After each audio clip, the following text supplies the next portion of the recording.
Hello everybody, this is Tofail Hoque and welcome back to my YouTube channel and again I'm back with another topic. আজকের টপিকটা খুব interesting হতে চলেছে কারণ আজকে যে বাক্যগুলি বোর্ডে লেখা আছে এই বাক্যগুলি কিন্তু খুবই ইন্টারেস্টিং এবং এই বাক্যগুলি আমরা প্রতিদিন ব্যবহার করে থাকি। বাক্যগুলোকে আমি একবার আগে পড়ে নিচ্ছি। কি বলছে দেখো, নিচ থেকে পড়ছি। নতুন করে বলার কিছু নেই। কি বলছে?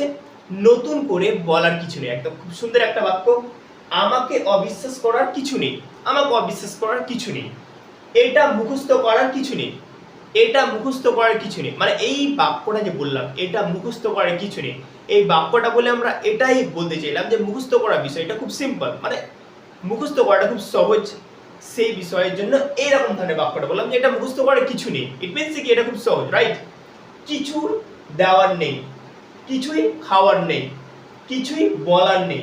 ঠিক আছে, এবার রয়েছে এখানে আমাদের কিছুই বিক্রি করার নেই, তার কিছুই খাওয়ার নেই, আমার কিছুই করার নেই, আমার কিছুই বলার নেই। দেখো এই বোর্ডে দেওয়ায় 10টি বাক্য রয়েছে। ঠিক আছে, এই 10টি বাক্য কিন্তু খুবই গুরুত্বপূর্ণ আর এই বাক্যগুলি আমরা প্রতিদিন আমাদের ডে টু ডে লাইফে ব্যবহার করে থাকি।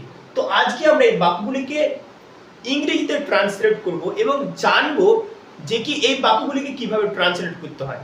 বেসিক্যালি এই 10টা বাক্যের ইংরেজিতে শিখতে পারবে এবং এর পাশাপাশি এটাও শিখতে পারবে যে কি আমি মানে এই বাক্যগুলিকে কিভাবে ট্রান্সলেট করবে তার আমি একটা স্ট্রাকচার, একটা নিয়ম তোমাদের সঙ্গে শেয়ার করব।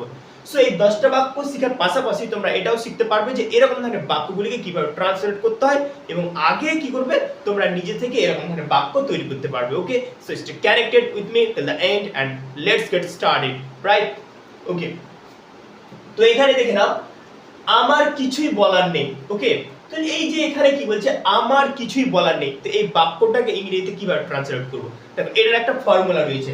ফর্মুলাটা হলো যে আমার কিছুই বলার নেই। তো ফর্মুলাটা হলো এরকম যে কি থাকবে, সাবজেক্ট থাকবে প্লাস আমাদেরকে কি দিতে হবে, হ্যাভ অথবা হ্যাজ দিতে হবে। তারপরে কি থাকবে, প্লাস থাকবে নাথিং, তারপরে কি থাকবে, নাথিং টু থাকবে, প্লাস কি থাকবে, ভার্ব ওয়ান থাকবে, আর শেষে অবজেক্টও থাকতে পারে। মানে গঠনটা দেখতে পাচ্ছ, সাবজেক্ট থাকবে, হ্যাভ হ্যাজ থাকবে, প্লাস নাথিং টু থাকবে, plus verb one, plus object. দেখো মানে এটা নয় যে অবজেক্ট থাকবে, যদি অবজেক্ট না থাকে তবুও কিন্তু আমরা এই স্ট্রাকচারটা মানে করতে পারবো। তো কি বলছে, দেখতে মনে হচ্ছে এটা কঠিন, বাট অ্যাকচুয়ালি কঠিন না। আমি এটাকে ট্রান্সলেট করছি, আমার কিছুই বলার নেই। তাহলে আমার, তাহলে এখানে কিন্তু আমরা কি নেব, আই নিব। তাহলে আই নিলাম, আই পরে কি বসবে, আই পরে হ্যাভ বসবে। তার জন্য এখানে কি নিব, আই হ্যাভ। তারপর কি আছে, নাথিং টু, নাথিং টু নিলাম। তারপরে সে মানে বলা, তাই তো? তো আমরা এখানে কি নিব, ভার্বের 1 নম্বর ফর্ম সে। তারপরে কি বললাম, আই হ্যাভ নাথিং টু সে। দেখো কত easy, I have nothing to সে, আমার বলার কিছুই নেই। হয়ে গেল, বুঝতে পারলে? এবার আমি কি বললাম, অবজেক্ট প্রয়োজন হলে দিবে, আর যদি মনে হয় যে অবজেক্ট প্রয়োজন নেই তো অবজেক্ট দিতে হবে না। ঠিক আছে, তো এই যে একটা সহজ একটা স্ট্রাকচার, একটা নিয়ম, আর এই নিয়মটা ফলো করে তুমি এরকম ধরনের অনেকগুলো বাক্য নিজে থেকে তৈরি করতে পারবে, রাইট? তো আমার কিছুই বলার নেই, I have nothing to say. Clear? কোনো ঝামেলা নেই। তারপরে কি আছে, আমার কিছুই করার নেই, আমার কিছুই করার নেই। খুব সুন্দর একটা বাক্য। তো এটাকে ওই সেম পদ্ধতিতে সেম আমরা নিয়মটাকে ফলো করব, দেখবে এটাও খুবই সহজ একটা বাক্য। ওকে, তাহলে আবার আমরা আই নিলাম, আই হ্যাভ। দেখো আই এর পরে হ্যাভ বসে, তার জন্য আমরা হ্যাভ নিলাম, রাইট? আই হ্যাভ, আবার same structure, I have nothing two. এবার বলছে করার নেই, তার মানে কি, তাহলে এখানে ডু হবে, I have nothing to do. হয়ে গেল, তার মানে কি হয়ে গেল, I have nothing to do, মানে আমার করার কিছু নেই। ওকে, ক্লিয়ার? তো দেখো এরকম ধরনের বাক্যগুলো যখন বাংলাতে তোমরা দেখতে পাবে এবং ওটাকে যখন ইংলিশে মানে বলার চেষ্টা করবে তখন এই প্যাটার্নটাকে ফলো করবে। ওকে, তারপরে কি বলছে, তার কিছুই খাওয়ার নেই, তার কিছুই খাওয়ার নেই। তো এটাকে এবার ইংলিশে কিভাবে বলবে, এটাকে ইংরেজিতে বলবে, দেখো তার কিছুই খাওয়ার নেই, তাহলে এখানে রয়েছে তার। ওকে, তো এখানে আমরা বলবো হি হ্যাজ নাথিং টু ইট। যেহেতু খাওয়ার ইংলিশ কি বলো তো, ইট, তো আমরা স্ট্রাকচারটা দিব হি হ্যাজ নাথিং টু ইট। দেখে নাও, হি দিলাম যেহেতু তার বলছে, ঠিক আছে? তো হি, এবার হি এর পরে তো হ্যাভ বসবে না, রাইট? হি এর পরে কি বসবে, হ্যাজ। তার জন্য আমরা নিব হি হ্যাজ, তারপরে কি আছে প্লাস নাথিং টু, দেখো সাবজেক্ট নিয়ে নিয়েছি, হ্যাভ অথবা হ্যাজ নিতে হয়, হি এর পরে হ্যাজ বসে হ্যাজ নিয়ে নিয়েছি, তারপরে নাথিং টু বসিয়ে দিয়েছি, প্লাস কি বলছে প্লাস ভার্বের এক নম্বর ফর্ম বসবে। তো ভার্ব এখানে বলছে খাওয়া, তার মানে কি বসবে ইট, তাহলে he has nothing to it. Clear হয়ে গেল, হি হ্যাজ নাথিং টু ইট, তার খাওয়ার কিছুই নেই।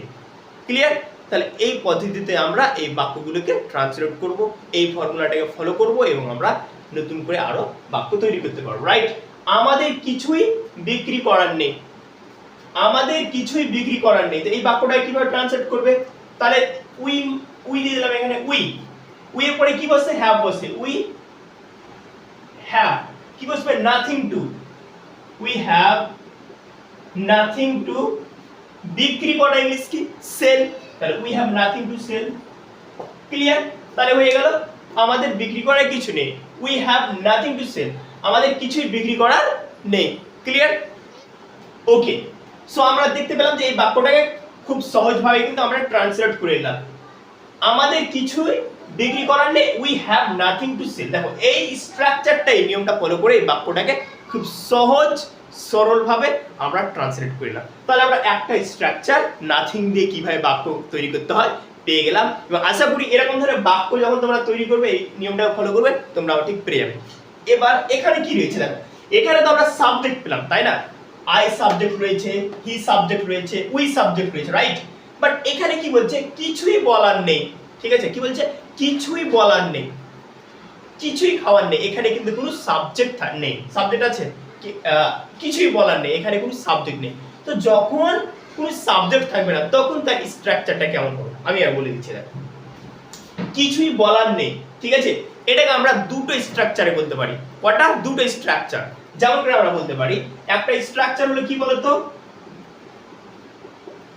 নাথিং টু প্লাস কি v1 প্লাস অবজেক্ট, কি থাকবে নাথিং টু থাকবে, v1 প্লাস অবজেক্ট থাকবে। ক্লিয়ার, কিন্তু এখানে সাবজেক্ট নেই তো সাবজেক্টের প্রয়োজন নেই, right.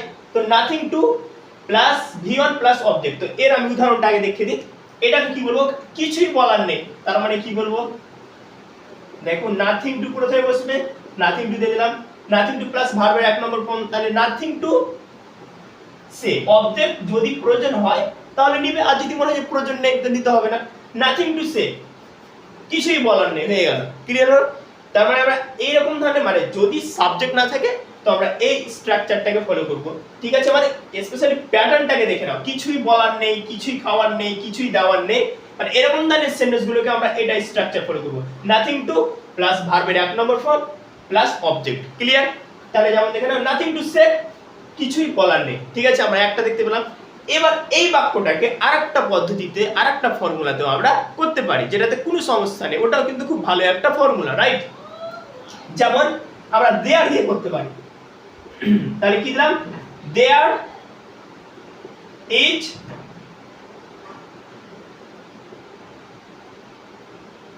Is nothing to say, তার মানে দেখতে পাচ্ছ there is nothing to say. আমরা এই ফর্মুলাটাকে অ্যাপ্লাই করতে পারি, মানে দুটোই কারেক্ট। আমরা করতে পারি এটা স্ট্রাকচার ফলো করে nothing to plus v1 plus object, object মানে প্রয়োজন হলে দিবে, আর যদি প্রয়োজন না হয় দিতে হবে না।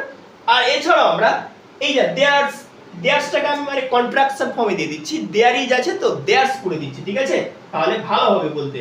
তাহলে কি হলো, there's nothing to say, there's nothing to সে, কিছুই বলার নেই। ক্লিয়ার, তাহলে আমরা এটাতে দুটো স্ট্রাকচার দেখতে পেলাম। তাহলে এটার স্ট্রাকচারটা কি হবে, আমরা এখানে দিতে পারলাম যে দেয়ারস প্লাস কি হবে, nothing to plus v1 plus object, object প্রয়োজন হলে দিবে, দেখে না, there's nothing to plus v1 plus object, তাহলে দেয়ারস নাথিং টু সে। তাহলে আমরা এরকম ধরনের বাক্যগুলো যখন বলবো, যেমন বলবো যে হয়তো কিছুই বলার নেই, কিছুই খাওয়ার নেই, কিছুই দেওয়ার নেই, তখন আমরা এই দুটো স্ট্রাকচারে বলতে পারি, মানে তোমার যেটাতে সুবিধা মনে হবে সেটা বলবে। এটা নয় যে কি তোমাকে দেয়ারস নাথিং টু সে বলতে হবে, তোমার যদি মনে হয় যে আমি শুধু বলবো nothing to say, no problem. আর যদি দেয়ার লাগাতে পারো তো এটা আরেকটু মানে ফর্মাল হয়ে গেল, মানে ইংলিশটা আরেকটু অ্যাডভান্স লেভেলে চলে গেল, there's nothing to say, right. তো এটা শুনতে একটু কুল মনে হবে, রাইট। তো তো আচ্ছা, তো এবার আমরা এই বাক্যগুলিকে ট্রান্সলেট করব সেই এই একই পদ্ধতিটা ফলো করে। তাহলে এখানে কি আছে দেখো, কিছুই বলার নেই, আমরা বলতে পারি দেয়ারস নাথিং টু সে অথবা নাথিং টু সে। ওকে, তো আমরা সহজ করে দিয়ে দিলাম নাথিং টু সে, রাইট।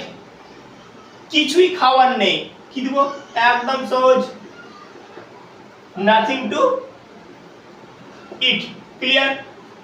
কিছুই দেওয়ার নেই,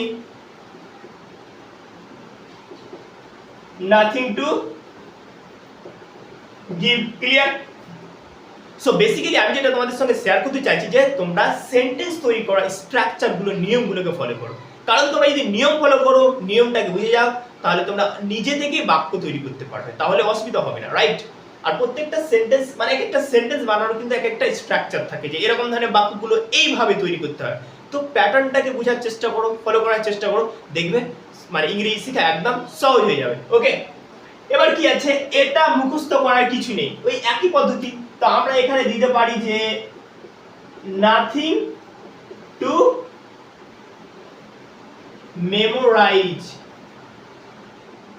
ইট। দেখো এখানে কিন্তু অবজেক্ট আছে, ঠিক আছে, দেখো নাথিং টু নিলাম, তারপরে V1 নিলাম, তারপরে এখানে অবজেক্ট আছে নাথিং টু মেমোরাইজ, অর্থাৎ কি বলতো, এটা মুখস্থ করার কিছু নেই, রাইট। নাথিং টু মেমোরাইজ মানে কি, মুখস্থ করার কিছু নেই, ক্লিয়ার। তো এটাকে আমরা দেয়ার্স দিয়ে বলতে পারি, আমি এরকম ভাবে বলতে পারি যে there's nothing to memorize, there's nothing to memorize it, মানে এটা মুখস্থ করার কিছুই নেই। ইট মিন্স এটা খুবই সহজ, এটা ইজি, রাইট। তো আমরা দেয়ার দিয়ে বলতে পারি, আবার নাথিং এই প্যাটার্নটাও ফলো করে করতে পারি, রাইট। তারপরে কি আছে, আমাকে অবিশ্বাস করার কিছু নেই। এবার তোমরা নিজে নিজে এটাকে তৈরি করো, আমাকে অবিশ্বাস করার কিছু নেই। তাহলে এটা কিভাবে বলবে, এটাকে বলবে nothing to disbelieve me, ঠিক আছে, nothing to disbelieve me অর্থাৎ কি হয়ে গেল, আমাকে অবিশ্বাস করার কিছু নেই, ক্লিয়ার। দেখো এই এটাকে যদি আমি এইভাবে বলি there's nothing to disbelieve me, তো চলবে, ঠিক আছে। ওকে, নতুন করে বলার কিছু নেই, নতুন করে বলার কিছু নেই। তো এটাকে আমরা ইংলিশে বলবো কি বলতো, ওই একই প্যাটার্নটাকে আমরা ফলো করব যে nothing to tell something new, nothing to tell something new, ঠিক আছে। নাথিং টু সে বলতে পারি যে nothing to say something new, তবুও তো টেলও বলতে পারি নাথিং টু টেল